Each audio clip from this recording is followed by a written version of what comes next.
Hi, my name is Nyree and I've got an adoption support channel, and today I just wanted to respond to some news that I saw regarding Lambeth Council over many years of actually allowing systematic abuse in their residential care units for children.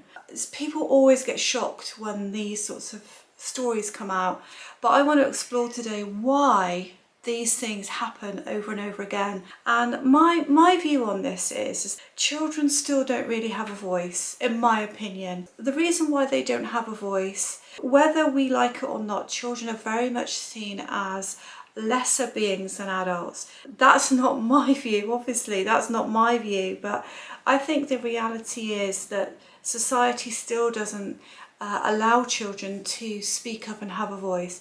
I just want to give you an example of things that have happened to me. When we've had foster children and we've had to go in and do some serious stuff with them where they've maybe reporting stuff that's happened to them, then they'll go through that whole scenario and at the end it'll be, well, this won't be enough evidence because it'll be their word against the adult's word, and they're describing serious abuse against them, and you think you've just been through all that with them and yet you're told that their voice won't be heard.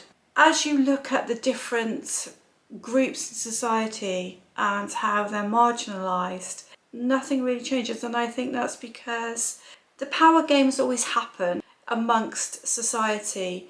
Those who are marginalised carry on being marginalised. Those who are vulnerable, like these children, they were vulnerable in the home and then they were moved into residential homes behind closed doors. They become even more vulnerable. It's power games that people play, and the reason why all this was covered up, no doubt, is because people were protecting other people's backs who were in strong leadership positions. And this is why things never change, because strong leaders or people who have strong, powerful characters always have the say. A child is never going to be able to stand up against people like that. If you look at the situation that happens in Great Britain with the paedophile Vanessa George, you read that she had a very powerful character and that the environment that she was in almost allowed her to take control. I think of situations that I've had in my fostering experience, in my adoption experience, when we sat round the table and somebody will express a view. That could have been me. As a foster carer, we're very rarely the people that have their views taken seriously. You sit around the table with lots of professionals there, and what happens, always happens, is the professional who is deemed to be the most important, the highest qualified. Often the male professional will be listened to more. There's power struggles within the room. But in my experience, children know exactly how they feel about things. And even a 2 or 3-year-old, if you speak to them in a normal way and you ask them what they want, they will tell you. They may not have the language to do that. You listen to a child, even a child that is not able to speak. You listen as in you watch for what they're indicating to you and how they're leading you. That child will tell you exactly what they want and what they don't want. Far too often we don't allow children to have a voice. It's insane to me to think all of that could be brushed under the carpet with this council, but I know it will happen again. I know it will happen either in a church environment, school. It will happen again because adults want to be powerful, and unfortunately for some adults that means hurting children, and it also means hurting vulnerable and marginalised children that are already in that position. It's crazy the way that our world doesn't value children. I think that's what I'm trying to say.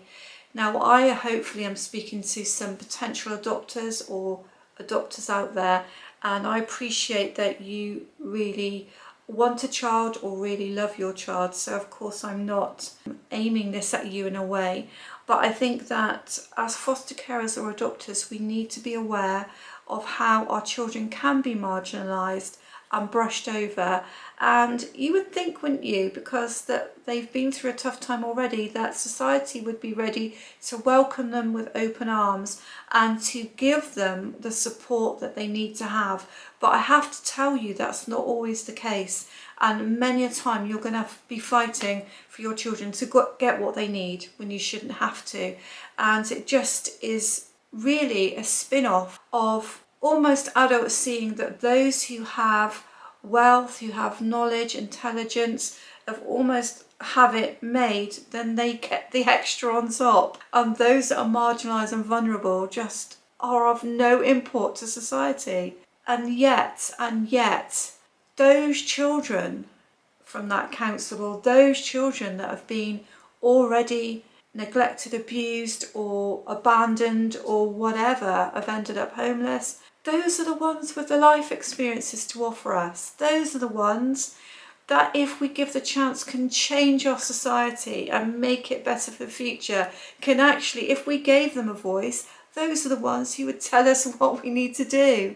It's crazy the way our world lives. And I just wanted to respond to that newsworthy story, that it's shocking what's happened. It sickens me what's happened, but unfortunately I believe it will happen again. The abuse spanned a time, but the last abuse reported was 2019.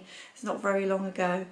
Guys, if you think that my channel around adoption support and topics, bonding and attachment, parenting adopted children could be useful to you, then please take the time to subscribe. Thank you.